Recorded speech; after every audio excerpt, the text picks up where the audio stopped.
दोस्तों, आप सभी का मेरे YouTube चैनल क्वाइन बाबा जी डैशे पर हार्दिक स्वागत है।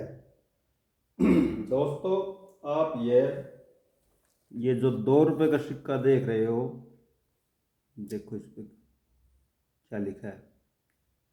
जन्म शताब्दी नेताजी सुभाष चंद्र बोस, शताब्दी 1997। ये देखो, ये 2 रुपये का सिक्का है। नेताजी का भारत की आज़ादी में क्या योगदान था, इस पे मैं थोड़ा आपको बताना चाहूँगा। इन्होंने क्या किया था देश के लिए, कितनी कुर्बानियाँ दी थी। तो सिक्के को हम रख देते हैं। सुभाष चंद्र बोस, जन्म शताब्दी 1997। और अब बताते इसके बारे में आपको जानकारी।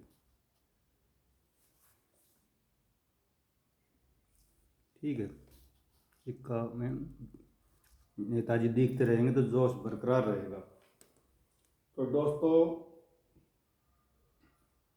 आपने देखा ये नेताजी के जन्म शताब्दी के 100 वर्ष पूरे होने पर 1997 में बनाया गया था।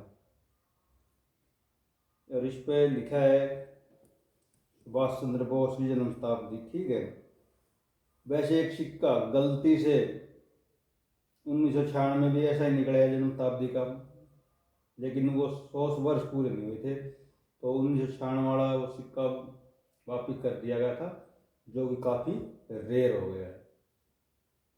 सुभाष चंद्र बोस का जन्म कहाँ हुआ था? सुभाष चंद्र बोस का जन्म उड़ीसा के कटक शहर में हुआ था। तारीख क्या थी? 23 जनवरी 1897 को हुआ था। सुभाष चंद्र बोस अपने जमाने के, उस जमाने के जाने माने वकील हुआ करते थे। अब बात उसकी शिक्षा ही कर लेते हैं। तो सुभाष चंद्र बोस की शिक्षा की करते हैं कि कितने पढ़े लिखे थे। तो आपको बता दें कि कोलकाता से दर्शन शास्त्र की डिग्री ली तथा उसके बाद आगे की पढ़ाई के लिए इंग्लैंड चले गए। मतलब कि और आगे पढ़ाई करने के लिए वो इंग्लैंड चले गए। अच्छा, एक बात और है, सिक्के पे तो लिख रखा है सुभाष चंद्र बोस, लेकिन उसको नेताजी का नाम से जाना जाता है। नेताजी सुभाष चंद्र बोस, अक्सर लोग कहते हैं ना नेताजी सुभाष चंद्र बोस। तो ये रियल में नेता ही था जो देश को बहुत कुछ दे गया। नेताजी सुभाष चंद्र बोस को नेताजी क्यों कहते हैं, आपको बताते हैं कि देश की आज़ादी के लिए सुभाष चंद्र बोस ने जर्मनी में हिटलर से मिले, जर्मनी पहुंच गए देश के लिए। ये असली देशवासी देश के लिए जर्मनी पहुंच गए। हिटलर बड़ा खतरनाक और तानाशाह था। तो बोस से जब मिले ना हिटलर, तो बड़े प्रभावित हुए उसकी विचारों से, उसकी बातों से। उसको लगा हाँ है कुछ, तो उन्होंने उसको नेताजी की नाम से पुकारा। तो इसलिए नेताजी को, सुभाष चंद्र बोस को नेताजी कहने लगे। समझे यहाँ तक? अब चलते भारत में सुभाष चंद्र बोस का योगदान क्या था आज़ादी के समय। नेताजी सुभाष चंद्र बोस का योगदान क्या था? तो बड़ा योगदान तो आपको पता ही है। आज़ाद हिंद फौज, जिनके सुभाष चंद्र बोस के साथ के वो फौजी भाई जो थे, उनके आज भी हमारे दादा परदादा गांव में है, जो आज़ाद हिंद फौज में। सरकार उनको कितनी सुविधाएं दे रही है, बहुत सारा पैसा, चिकित्सा, उनके बच्चों को भी जो अपाहिज है या बेटी कोई ऐसी दिक्कत में है उसको पेंसिल देती है, पूरे डॉक्टरी खर्चा। और बस बूस में कहीं जाना हो, ट्रेन जाना हो, हर जगह इनको छूट दी गई है। तो आज़ाद हिंद फौज में रहने वालों की सरकार ने बड़ी सुनी है। तो नेताजी सुभाष चंद्र बोस ने आज़ाद हिंद फौज बनाई थी, बहुत बड़ी फौज थी। नेताजी सुभाष चंद्र बोस ने एशिया में जापान की मदद से करीब 40,000 भारतीयों की सेना बनाई। कितने सैनिक थे? 40,000। इस सेना को आज़ाद हिंद फौज का नाम दिया गया। ये जो 40,000 सैनिक थे ना, इन जो बनाए थे, इनको आज़ाद हिंद फौज का नाम दिया। इस सेना ने अंग्रेजों के खिलाफ लड़ाई लड़ी। इस सेना ने अंग्रेजों के खिलाफ लड़ाई लड़ी। उन्होंने आज़ाद हिंद सरकार भी बनाई थी। नेताजी सुभाष चंद्र बोस ने आज़ाद हिंद सरकार भी बनाई थी। कब बनाई थी? 21 अक्टूबर 1943 को सिंगापुर में आज़ाद हिंद फौज की स्थापना की। इस सरकार ने ब्रिटेन व अमेरिका के खिलाफ युद्ध की घोषणा की थी। जो सरकार बनाई थी ना आज़ाद हिंद, ये सिंगापुर में आज़ाद हिंद सरकार, इसने अमेरिका और ब्रिटेन के खिलाफ युद्ध की घोषणा की थी। नेताजी आज़ाद हिंद फौज से एक रेडियो शुरू किया। नेताजी ने आज़ाद हिंद रेडियो ये शुरू किया। इस रेडियो पर अंग्रेजी, गुजराती, मराठी, बंगाली, परतो, तमिल, फारसी, तेलुगु में समाचार प्रसारित होते थे।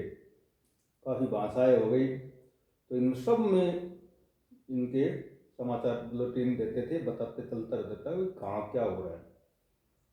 उन्होंने जर्मनी से बाद में युद्ध में बाद जो कैदी थे ना, वहाँ बंदी थे, वहाँ को आज़ादी दिलवाई जो पकड़े गए थे युद्ध के दौरान।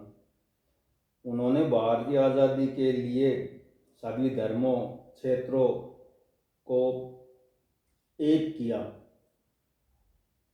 नेताजी सुभाष चंद्र बोस ने एक प्रसिद्ध नारा दिया है, वो आपको ही पता होगा, चलो हम भी आपको बता देते हैं। नेताजी सुभाष चंद्र बोस ने कहा था, तुम मुझे खून दो, मैं तुझे आज़ादी दूंगा। ये उनका प्रसिद्ध नारा था। उन्होंने अपनी मातृभूमि को अंग्रेजों से आज़ाद कराने के लिए आज़ाद हिंद फौज की स्थापना कर बहुत बड़ा कार्य किया। काफ़ी लोग ये भी नहीं जानते कि नेताजी सुभाष चंद्र बोस की शादी हुई थी या नहीं। काफ़ी लोग नहीं जानते, कुछ जानते पढ़ने वाले, लेकिन कुछ जानते नहीं। तो बता दूं, उनकी पत्नी का नाम एमिली सेक्ल है तथा बेटी का नाम अनीता बोस फाक है। अनीता बोस फाक का जन्म कब हुआ? ये सुभाष चंद्र बोस की बेटी है, इसका जन्म कब हुआ? तो बता दूं आपको, इसका जन्म 29 नवंबर 1942 में हुआ। वह एक ऑस्ट्रेलियाई अर्थशास्त्री है। 1943 में सुभाष चंद्र बोस ने अपनी बेटी को अपनी पत्नी के पास छोड़कर वह जर्मनी से जापान के लिए पनडुब्बी द्वारा अधीन दक्षिणी एशिया में गए थे। जापान के अधीन जो दक्षिणी एशिया था, वहाँ पहुँच गए थे। वहाँ उन्होंने आज़ाद हिंद फौज की स्थापना की थी। दोस्तों, नेताजी सुभाष चंद्र बोस की मृत्यु के बारे में आज तक रहस्य बना हुआ है।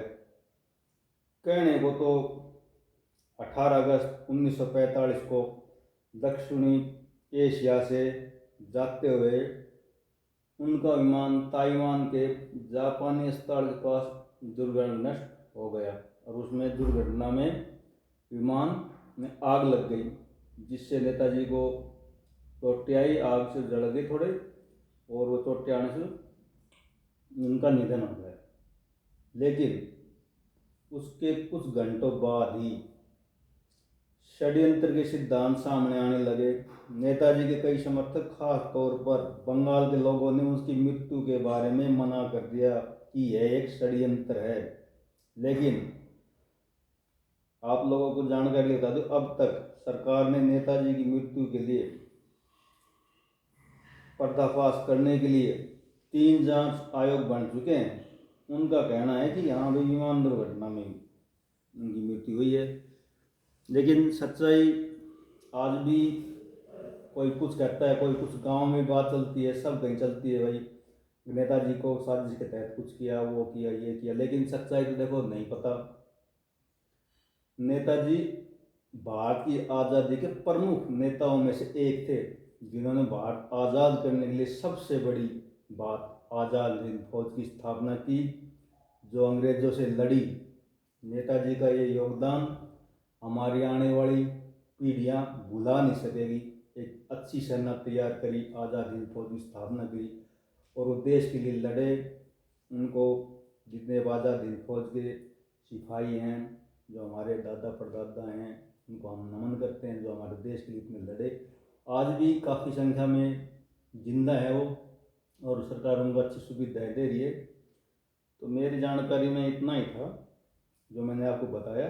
देश के लिए कुर्बान होने वाले इस महान वीर शहीद हुए थे देश के लिए, तो इनको मेरा सत सत नमन।